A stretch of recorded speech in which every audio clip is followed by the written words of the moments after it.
Hey everyone! If you're here with us, you probably love all things Italian, especially the people who make it so fascinating, right? Absolutely. And today we're going on a deep dive, exploring the life of someone who embodies that Italian spirit and became a global icon. Isabella Rossellini. You know, you might recognize her face, those striking Lancôme ads, or perhaps a glimpse of Blue Velvet. Right. But I have a feeling there's a lot more to her story than just the red carpets and film sets, wouldn't you say? Oh, absolutely. I mean, think about it. She's the daughter of Ingrid Bergman. The Hollywood legend. Exactly. And Roberto Rossellini, a pioneer of neorealist cinema. Isabella's life is practically a film itself. So, okay, let's rewind a bit. Born in Rome at 52, she's a dual citizen of Italy and the US. Right. You'd think with parents like that, she'd be a child star or something, right? You'd think so. But she took a totally different path. She did. Her journey is really fascinating. I mean, think about it. She started modeling at 28. That's considered pretty late in the industry, isn't it? Oh yeah, totally against the norm. And then, boom, she becomes the face of Lancôme. Working with these iconic photographers like Richard Avedon, Bruce Weber. Gracing all those Vogue covers. She just keeps defying age barriers. It's really amazing, that longevity in such a, well, a youth-obsessed industry. Speaking of Avedon, I read this amazing anecdote. He once told Rossellini that modeling was like being a silent movie star. Really? Yeah. He said it was all about emoting, conveying a whole story without saying a word. That's interesting. Do you think that maybe that sparked something in her? Maybe it got her thinking about acting? It's fascinating to consider, isn't it? Maybe that one comment planted a seed or something. Because it wasn't long after that she lands her breakthrough role in Blue Velvet. Blue Velvet, oh my goodness. Yeah. That film was... Yeah, definitely not your typical Hollywood movie. Controversial is an understatement. That's putting it mildly. The dark themes, the intense scenes. I mean, she faced some serious backlash. She even got dropped by her agency, didn't she? She did. But it also showed her incredible range, her willingness to take risks. Oh, absolutely. And you have to remember, she chose to do that nude scene. Right. And she compared it to that powerful image of the Vietnamese girl fleeing a napalm attack. Wow, that's heavy. Yeah. And she said, my nudity is like that, a denunciation of violence. Powerful stuff. Clearly, acting wasn't just about glamour for her, It was about making a statement, taking a stand. Exactly. It shows she was willing to use her platform for something much bigger than just entertainment. I mean, she could have easily stuck with lighter roles, rom-coms, but she went for the gritty stuff, the challenging roles. She definitely didn't shy away from complexity. And I think it shows how much she respects the craft of acting. I read this quote from her once, and it stuck with me. She said, "I have always felt that the most difficult roles are the small parts." Really? Yeah. She actually believes that creating a fully realized character in limited screen time requires even more skill. That's an interesting perspective. And she went on to work with some of the biggest names in Hollywood. Death Becomes Her, with Meryl Streep. Oh, directed by Robert Zemeckis. What a wild, wild film. It really is.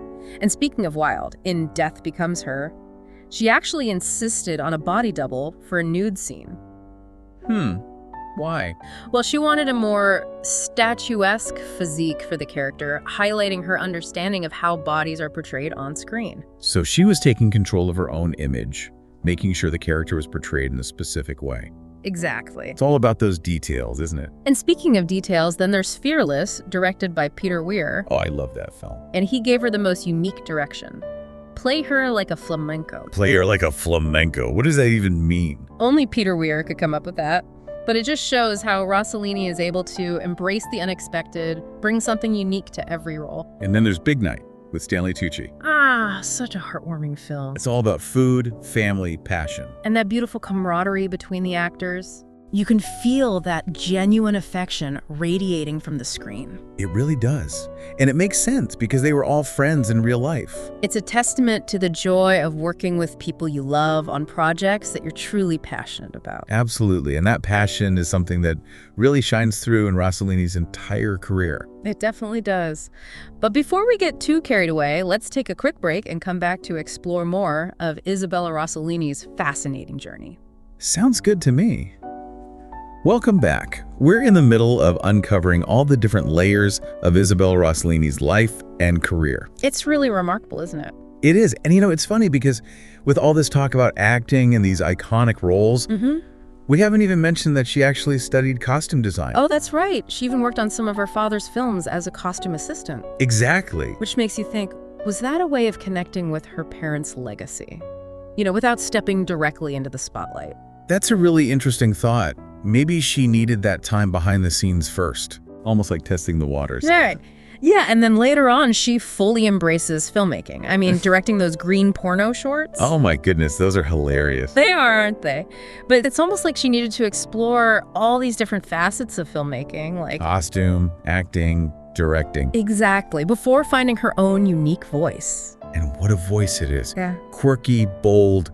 She really challenges conventions. And makes learning about animal mating habits absolutely hilarious. That's the best part.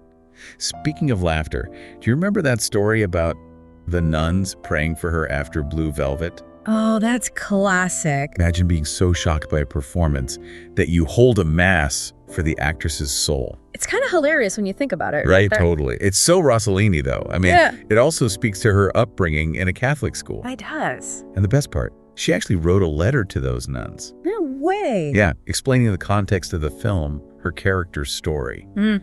And you know what? They kept praying for her. Oh, that's great. It just shows you that people with different viewpoints can still coexist. Yeah, absolutely. Maybe they didn't love the film, but they cared about her. Exactly. It reminds us that we can disagree with someone's choices, but still respect them as a person. Which is something Rossellini embodies in all her work. She's unapologetically herself, whether she's playing a seductive singer or an aging nun. Exactly. And she embraces both her Italian and American identities. You see it reflected in her career, too. She's worked with Italian directors. The Taviani brothers. Right. And American auteurs like Lynch and Zemeckis. Even venturing into Canadian cinema with Guy Maddin. Talk about range. She really is a citizen of the world, both geographically and artistically. It makes you wonder, did that global perspective lead her to pursue a master's degree in ethology? That's a fascinating thought. For someone with her Hollywood background. Yeah. But when you consider her lifelong love for animals, right, it makes perfect sense. And that passion led to green porno. Educational, hilarious, and visually inventive. No one else could make animal mating habits so entertaining. It's true. She has this incredible knack for taking complex topics and making them accessible. Yeah, and she does it with wit and a touch of self-deprecation. She's not afraid to be silly, even when discussing serious scientific concepts. And that's what makes her so engaging. She's inviting us to learn alongside her. Whether it's about animal behavior or those human complexities she explores through her acting. It really is a constant journey of discovery. It is. And speaking of discoveries, isn't it incredible that her first Oscar nomination came at 72? For her role as that silent but powerful nun in Conclave. And get this, the nomination was announced while she was sitting in front of a poster for Europa 51. Wow. A film directed by her father, starring her mother. Talk about a full circle moment. That gives me chills. It's such a beautiful tribute to her perseverance, her talent. Her enduring legacy in cinema. It really shows us it's never too late to achieve your dreams. Absolutely. As we delve deeper into Isabella Rossellini's journey, one thing that keeps coming back to me is how she's constantly reinventing herself. Right. Never afraid to step outside of that comfort zone. Like try something completely new. Exactly. It's truly remarkable, especially when you think about that whole Lancôme experience. Oh, yeah, definitely. Getting let go at 42, being told she was too old to represent the dream of youth. Can you imagine? I know, it's heartbreaking. Most people would have been absolutely devastated. Crushed. But not Rossellini. No, not at all. I mean, she went on to collaborate with these incredible artists like Guy Maddin. And then, the best part, she returns to Lancôme 23 years later. Talk about a comeback. And on her own terms, as a symbol of ageless beauty. It's a real testament to her resilience, her ability to adapt to this ever-changing industry. It really is. And that whole Lancôme saga, it actually reflects a much larger societal shift, don't you think? Like how we view age and beauty. Oh, absolutely. I mean, back then the industry was so obsessed with youth. But now we're seeing this growing appreciation for maturity, experience. Wrinkles. Exactly. And honestly, I think Rossellini played a role in that shift.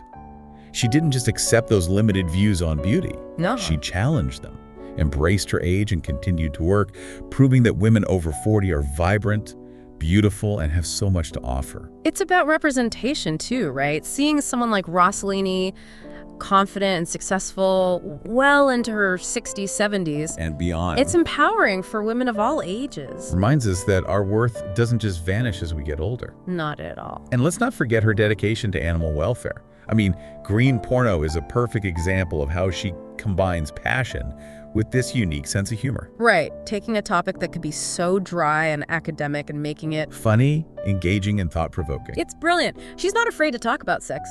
Animal sex, of course, in a way that's both informative and entertaining. And she uses humor to break down barriers, make learning about the natural world accessible to everyone. It's amazing. You know, I think her upbringing played a huge role in shaping her perspective on life and work. Oh, I bet.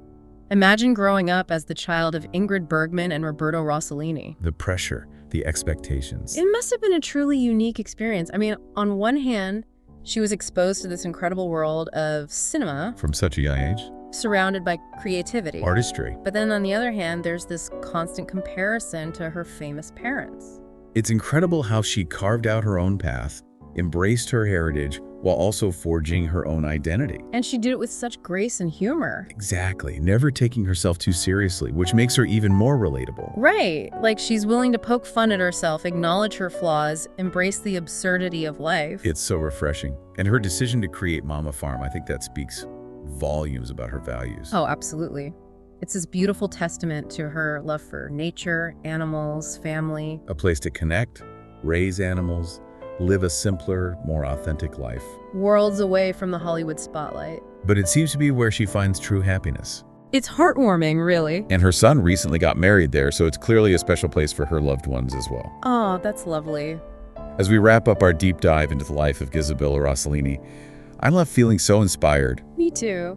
By her unwavering commitment to just being herself, regardless of what anyone else expects. She's one of a kind. She really is.